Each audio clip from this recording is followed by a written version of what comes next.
Hello, I'm going to introduce myself. I'm Lee. Hi, I'm a comedian. I'm not lost. I have done marketing before. Hello, lovely ladies. Hello. You look terrified of me, madam. Please don't be. I'm not coming on to you. I think that's quite clear. Now, listen. I got into comedy. I'm a comedian now. That's my professional job. I know, I'm as shocked as you are. But I used to work as a brand ambassador, okay? And so I've done it all. I've done the good jobs and I've done fucking shit jobs, all right? I've done data capture in Birmingham Bullring. I know, life hasn't always been kind. It hasn't. I remember actually in the Bullring once, I had to do data capture, and I remember I do love. Are there any Brummies in? Okay, you might want to leave. I do love Brummies because they don't sugarcoat it. All right, I will never forget. I was in the Bullring, and I said to this guy, I said, "Oh, what's your name?" He went, "David." I went, "Surname?" He went, "Stein." As in shit stain. I was like, okay, thank you. Stain on your trousers, stain on your carpet, shit stain, lovely. And I've done them all. I've handed out Fanta, I've handed out free cans of Fanta in Wigan, all right, and I was a brand ambassador for that. So we are now going to talk about what is authenticity from a brand ambassador point of view, from a staffing point of view, and for a brand point of view, okay? So they said, come to Manfest, oh my God, that's like Freudian slip. I was like, that's probably why I agreed. No, they said it's be less boring and we're going to have a laugh with it. I don't want it to be like fucking LinkedIn Live and all that shit. They said it's like Glastonbury for marketing, okay, but with less music and more drugs. So, without further ado, please welcome two dear friends of mine, from Joseph, Head of Brand Marketing. Make some noise, Manfest, for Georgie Goff, everyone! Oh, Georgie! Wow, take a seat. And he is my ex-boss. He's my ex-boss. I used to work with him when I did this. Dear friend, the MD of Elevate Global, Joe Shepherd, ladies and gentlemen. Make some noise. I'm sorry. You can go. No. We wanted to talk. Oh my God, this is like a little chat show, isn't it? Love it. Okay, no one gives a shit. Lovely. We wanted to talk. So, Joe, you work for Elevate Global, right? I do. And just give a brief synopsis, if anyone doesn't know, of Elevate Global. Okay. So definitely not hard sales. We're a staffing agency. Many of you will come to us for someone equivalent and look for your brand ambassadors, your event managers to deliver your wonderful experiences brilliantly. Yes. And this is what you did. That's what I did way back when. And Georgie, Joseph, I love your fucking chopping boards. Whatever you tell me. Give us an overview. So basically, either you, your mum, your gran loves our chopping boards, toilet brushes, laundry bins, and corkscrew, you're obsessed. You've done us some free content. I could not be happier. Thank you. You'll be getting more after this. And it's designed with a twist. Perfect. So we wanted to kind of discuss authenticity, and we were chatting, weren't we, about like it's a word that everyone kind of bandies about. No one really knows what it means. And you know, from when I used to work as a brand ambassador, I was very much myself, but also you had to kind of do it within the realms of the brand itself and their kind of authenticity. So we've got 3 questions that we're going to go into. Chris Whitty, next slide, please. Chris Whitty. Do you all know what I mean, man? Next slide, please. What's the first question? Is that right? Oh yeah, next slide. Sorry, I didn't realise that was clear. Sorry. So our first question that we've come up with. We have one now. Oh, thank you. I thought that was something else. It's vibrating. No. What does authenticity really mean for brands today, and why is it more important than ever for staffing? Georgie, what about for brands? I think, a lot of people put it in strategies. We'll have beautiful Canva decks talking about authenticity, putting in buzzwords about it, but it's not a strategy, it's just a way of operating. And I think if something feels tokenistic, it probably is. And if there's any kind of gut instinct when you're looking at campaigns, ambassadors, and you feel like it's being done or paid for, we all can see it with other brands, so we should kind of look at that internally. And I think in the world of AI and digital environments, actually in real life events and experiences and the human element has become tenfold more important than ever, and events are actually now purely designed for that online experience as well. So people and the energy that people bring is actually probably something that's the last thing that's looked at in the budget sheet. But realistically, if people write a strategy, you're not the right people in the room to get everyone hyped up and getting their focus out at an event. So it's actually something that I think needs a lot more consideration. Yeah, and as well, because I remember when I first started in staffing, like social media was a thing, but it wasn't really, we never had to like do social media. All we often had to do is we had to get pictures of like, I'd say to this woman, oh, can you stand here? And it'd be like, it's in a dog food, and I'd be like, and that was all it was, just to show that you've been on the job or whatnot. But social media now, people can see, and you can even see this, I think, through just general people online, even if they're representing their own brand. You can sniff out inauthenticity straight away, can't you? Yeah. But from a staffing point of view, is that something that you've always thought of? It's huge, and I think where we are in the ecosystem, we don't always actually have the opportunity to impact it in terms of decision making. There'll be a really clear brief, we need this, and I think sometimes my favourite clients and some of the best work we've done is where the client really buys into Lee, or they want Moses back, or they actually really consider the character, not, and I hate to say it because we've gone so far from when I first started many, many years ago, but still, this idea that I want an Italian-looking person for my Italian brand, or I want this, and that's still a thing. So that's so inauthentic, you know, to the point where here's a profile of an Italian person. No, thanks, we'll have Dave from Romford because he's got dark hair, and it's like that control element is really important because you want the personality. It's really so hugely important. We always obviously strive to push that to the front of mind when it comes to this is your team and this is why you should have them. But actually, there's still some work to do for everyone to properly invest that time. You said it yourself, it's a line item, and often it's a big line item. So it might actually be a cost decision, or it might be a timing thing. But yeah, it needs to be more controlled. Yeah, and I think from my point of view, from when I worked there, and I can certainly speak for a lot of them, you know, I've made some amazing friends through staffing, Brett.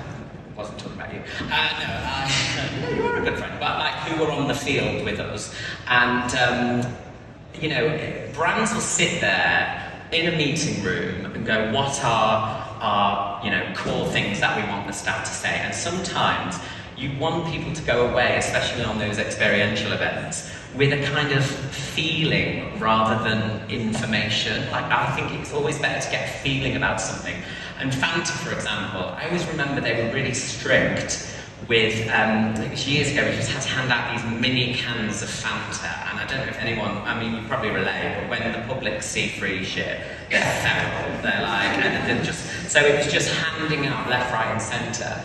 And I remember the client saying, like, dead cert, like, you have to say, same taste, more fun, every time you gave out this mini can of Fanta, and it'd be like, same taste, more fun, same taste, more fun, same taste, more fun, and you became this kind of like capitalist parrot almost, where you didn't really believe what you're saying, they didn't really understand it. I actually remember one guy coming up shouting, how can you give out Fanta? That was invented during World War II under the Nazi regime. You're supporting Nazis. And I was like, same taste, more fun. Like, what the fuck do you say to that shit? Do you know what I mean? I literally was like, thanks, same taste, more fun. And it's that kind of, but it was.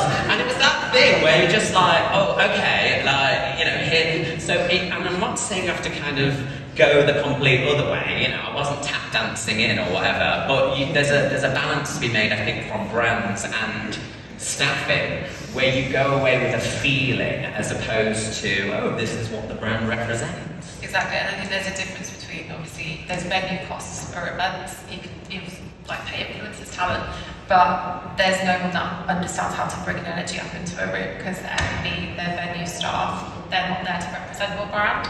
So I think that's also a really important consideration. It's like, what's going to make people get their phone out and have a great time and a great experience that's going to translate onto your digital channels. It is having the people in the room that's going to make them be like, oh, this brand's really cool, like everyone there was amazing, I had all these connections with people people, had a great time. That's a genuine experience. 100%. And the authenticity in this as well is really important, because I would always love to work with you, for example, but Lee wouldn't always be authentically right for what we were representing. So, and the talk about the brand obviously has really set guidelines and objectives. What do we want to achieve? So we can't go like completely off pitch. You need to stay in your lane.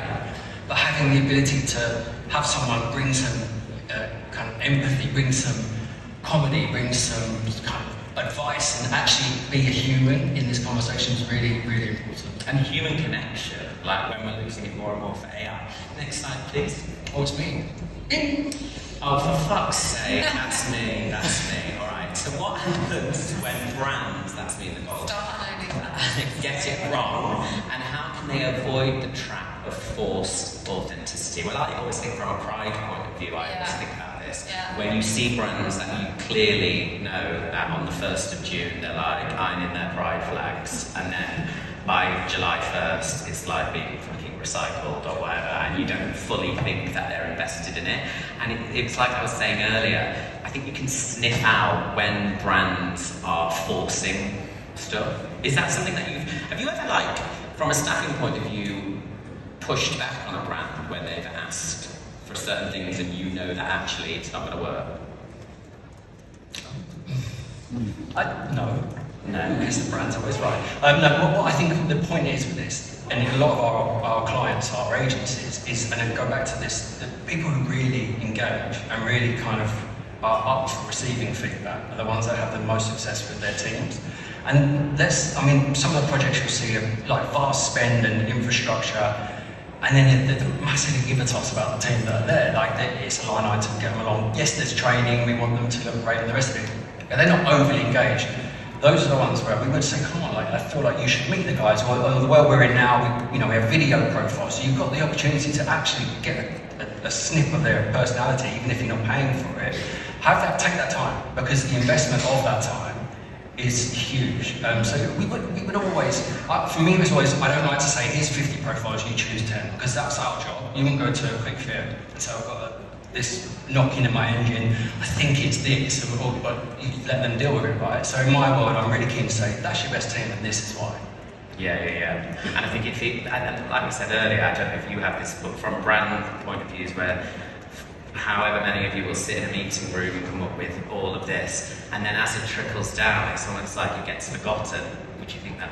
And I think it probably gets braver. I think that initial big sky, people got instinct is like, oh my god, let's do this really fun. This is a great idea. And I think the more rounds of review and then all that deck gets taken down, the more boring it gets, which is such a shame, because I've been in those meetings and the end result is nothing what the start was. And I feel like there's so much looking over our shoulders at every other brand and all the competitors and being like, oh, so-and-so just did this, we should do this, or they've just used this influencer. And actually, when people get it wrong, like Converse with Amelia Amelia, yeah. I mean, that made the Daily Mail bar of shame, wasn't it? God, that's a bad day in the office. Everyone who was like, oh yeah, let's get her change update, it'll be amazing. Didn't translate because they were trying to tap into her authenticity, but put her in a completely alien environment, and it couldn't rub off on them. Really, it should have just been shop in her chicken shop and do something like that.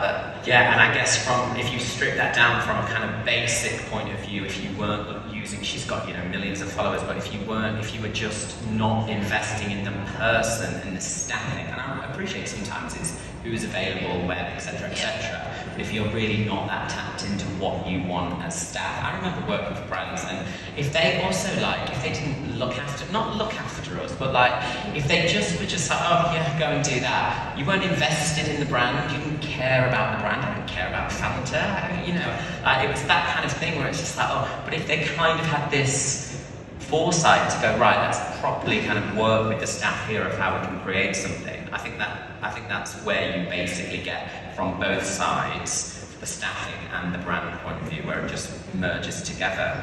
Oh my god, we've got 30 seconds left, we haven't even done our third question, what the hell? I think I'm alright with that. I would like to put a caveat in that I really like Fanta. It's in the room. Seems like really going in on it. Sorry, I love a nice, refreshing Fanta. No, what was it? Same taste, more fun. That's us. Well, thank you very much. That's No, well, I was going to say just before we've got to go, what if you were going to say one thing from a brand point of view? What is the main thing for authenticity? What is authenticity for a brand? I think making it operational, not making it strategy, and also just making sure that any event, immersive experience, influencer tie-in, partnership, all of that is actually aligned with, yes, the objective, but gut instinct, is it right for your brand? Is it going to translate into a digital audience and in real life event add kind of the right staffing? It's never something that's on the budget sheet, but it's definitely worth pushing. And what about from a staffing point of view?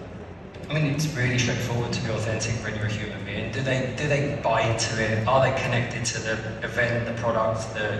Are they actually bought in? Do they care? And if they do, I think it changes everything. Because then you're talking peer to peer, you're talking to your target market, and it's a proper connection, rather than toss it off. I'm here for the money, I don't care what it is, and then go to the next one the next day. And that counts from my end, but also from client end as well. I also think it counts from just a human end, doesn't it? Whether it's marketing or whatever. Well, they also say they've done a research piece where the part of your brain where you recall your favourite brands is the same place where you keep your friends and your family. So the more reinforcement of positive experience and human connection, you're reinforcing that recall, and that's brand love, and that's branding at the end of the day, isn't it? So. Well, thank you. This talk has been sponsored by Fanta. No, thank you so much. Do we just leave now? All right. See ya.